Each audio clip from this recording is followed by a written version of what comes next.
Shabbat Shalom. I hope you're well. I apologize for the background noise. My neighbor has the yard workers over, but hopefully it doesn't come through as strong as I'm hearing it. This week we're in the Torah portion, Shofetim, which is Deuteronomy chapter 16, verse 18 through 21, verse 9. And this is still a continuation of what Moshe is saying to the children of Israel, rehashing the laws and the things that they are supposed to observe when they're in the land, because they are about to cross over. And the one thing that really sticks out to me at the very beginning of this portion is the idea of justice and pursuing justice. So I want to read, this is chapter 16, verse 20. It says, "Justice, justice shall you pursue, that you may thrive and occupy the land that Yahweh your Elohim is giving you." So again, it's still tied back to the land, being able to stay in the land, thriving, living, being blessed. But I want to go to this word justice because that's a word that we hear a lot today. And we've kind of bastardized the meaning of true justice, at least the world has. There's a worldly definition of justice, but then there's Yahweh's definition of justice. And the Hebrew word for justice here is tzedek, which you may recognize as being really close to the Hebrew word for righteousness, which is sadak. And essentially it means what is right, righteousness, equity. And so I just want to contrast that with a lot of what we hear today in the world. People are calling for justice, and what they mean is allow gay marriage and allow women to have the choice to murder their unborn babies and permit this and permit that because everyone's equal and we need to be just. But that is not Yahweh's definition of justice. Justice is righteousness and living according... I have someone who wants to help with the Torah portion. Living according to justice, according to righteousness, which is defined by his Torah. And so that's part of the reason, I believe, why our world is in such a big mess today, because we have forgotten what true justice is, and we have decided to put our own definition on justice, and it's wrong. Now, in chapter 17, verse 6, we have the concept of the two witnesses, and I want to talk about this for a little bit. So I'm going to read it. Verse 6 says, "A person shall be put to death only on the testimony of two or more witnesses. He must not be put to death on the testimony of a single witness." And we see this concept again of the two witnesses in chapter 18, verse 15. So I'll just read that really quick. Maybe that's 19. I can't read what I wrote. It's definitely not 18. Let's see. Yeah, 19, verse 15. "A single witness may not validate against a person any guilt or blame for any offense that may be committed. A case can be valid only on testimony of two witnesses or more." Okay. And essentially what happens is the witnesses themselves are the first to lay their hands on somebody to inflict the punishment for their crime. And this pattern here is completely different from what we have in today's, in modern day societies, justice systems, what they call it, which I find kind of funny, ironic. Many times you don't have a witness. There are false witnesses that have been brought forth. And when it comes to the false witnesses, the punishment for that is pretty dire. In fact, I want to read verse 19 now, chapter 19. It says, it's starting in verse 18. "If the man who testified is a false witness, if he has testified falsely against his fellow, you shall do to him as he schemed to do his fellow." And this is exactly what happened to Haman in the book of Esther. He had brought against a false witness against Ruth's uncle, and essentially what he wanted to have done to him is what happened to him and to his household when it was discovered that he was a false witness and he was just trying to destroy the Jewish people. So it goes all the way back to the Torah principle. Now, again, in verse 17, now we're going to kind of jump back because the two witnesses part was separated through this portion. In verse 17 is talking about the king. If Israel wants a king, like they see the rest of the nations have a king, they can ask for one, but it has to be the king that Yahweh has decided for them. And the king is supposed to have a very specific set of characteristics, and his life is supposed to be wrapped up in Torah. We can read it here in verse 18, chapter 17. When he is seated on his royal throne, he shall have a copy of this teaching written for him on a scroll by the priests.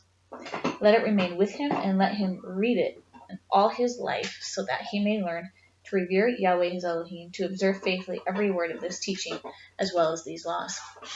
And this is interesting because I was talking with a friend earlier this week about the idea of hearing the word versus reading the word. And every day on the Feast of Atonement, the Torah would be read to the Israelite people. But here, it's very specific that the king of Israel is to have his own scroll, and he's to read it himself. Why? So he can learn to revere Yahweh and observe the teaching and the laws, which in Hebrew here, the two words are Torah and chok, and they mean law, direction, and instruction, as well as statute, ordinance, prescribed, and due. And that just mirrors the two sets of instructions that we see around the covenant, as well as what is required to stay in the land and live and enter the land. Now in chapter 18, verse 13, I just want to read it. It says, "You must be wholehearted with Yahweh your Elohim." So what is talking about here is when you enter the land and dispossess it and kick out the people who live there, you should not worship Yahweh the way that they worship their gods. Don't put your children to the fire. Don't build poles. Don't build altars of stone. You must be wholehearted with Yahweh. Well, what does that mean? So I looked up the Hebrew word, and it's tamim, and it means without blemish, which I found very interesting because the sacrifices that we give to Yahweh to clean our guilt also must be without blemish. Can mean perfect. Be you perfect as he is perfect. Be you holy as he is holy. Upright, complete, whole, innocent, and having integrity. So again, all of these words are defined through Torah, and we achieve this state if we observe Torah. And along those lines, I'm going to skip ahead to chapter 19, verse 9, lest we get caught up in the argument of observing Torah to be saved. That is not at all what it is for. But it says in verse 9, chapter 19, "If you faithfully observe all this instruction that I enjoin upon you this day, to love Yahweh your Elohim and walk in his ways at all times." We obey if we love him. It says it right here in Scripture. If we love him, we'll want to obey because we'll understand that the laws he gives us are for our own benefit, and so that we can know his heart, and so that we can draw nearer to him. Remember, the ultimate goal is to dwell with him as it was in the beginning. We cannot dwell with him if we're not righteous. It's just impossible. Sin cannot be in the presence of righteousness. So if we want to obtain that ultimate goal, we will obey. It's not to be saved. This is not a salvation issue, but it's an issue of being in relationship with the Father, evidencing our faith in him and our allegiance to him as opposed to another God, and achieving that final goal of being able to be in his presence. Now, of course, we can't do this of our own accord, which is why we needed Yeshua, and through him we do have the power to do that so that we can be in his presence. Scripture says that his flesh is the veil of separation, and so his veil covers and protects us from essentially dying in God's presence because of our sinful nature. And so that's something that we can really be thankful for. Now, I want to close out with reading another portion of Scripture.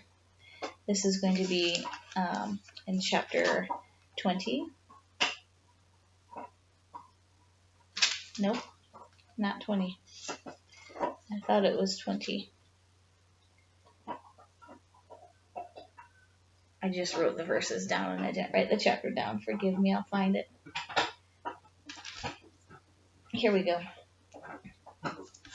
This is chapter 18, verse 16 through 19. It says, we'll start at verse 15. "Yahweh your Elohim will raise up for you a prophet from among your own people, like myself. Him you shall heed. This is just what you asked of Yahweh your Elohim at Horeb on the day of assembly, saying, Let me not hear the voice of Yahweh my Elohim any longer, or see this wondrous fire any more, lest I die. Whereupon Yahweh said to me, They have done well in speaking thus. I will raise up a prophet for them from among their own people, like yourself. I will put my words in his mouth, and he will speak to them all that I command him.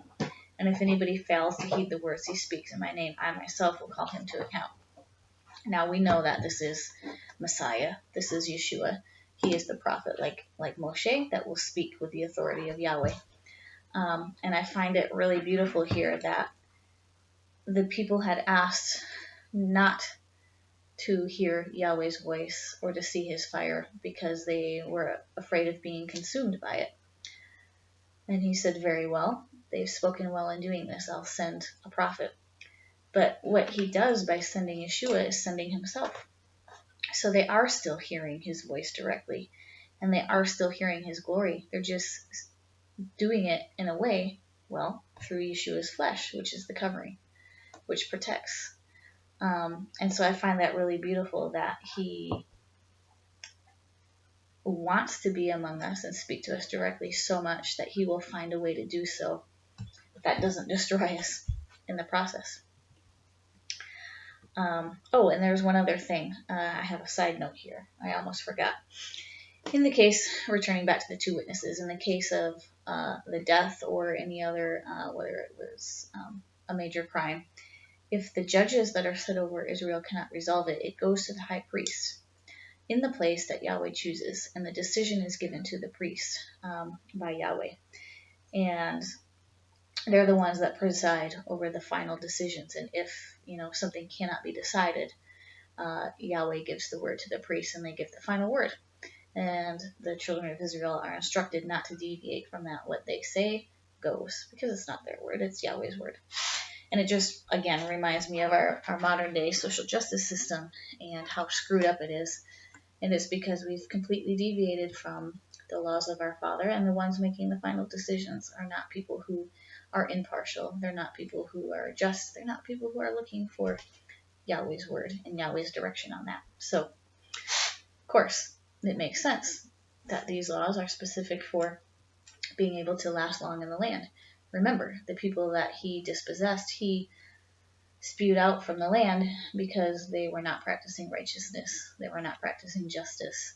They were completely opposite of that. And so if the Israelites adhere to these specific instructions and laws and rules, they will live and prosper long in the land. So, as always, I hope you enjoyed this portion. Please feel free to comment in the comment section, send me a message, share with me your own thoughts about the Torah portion. I'd love to hear what you're learning as well. Have a great week, and Shabbat Shalom.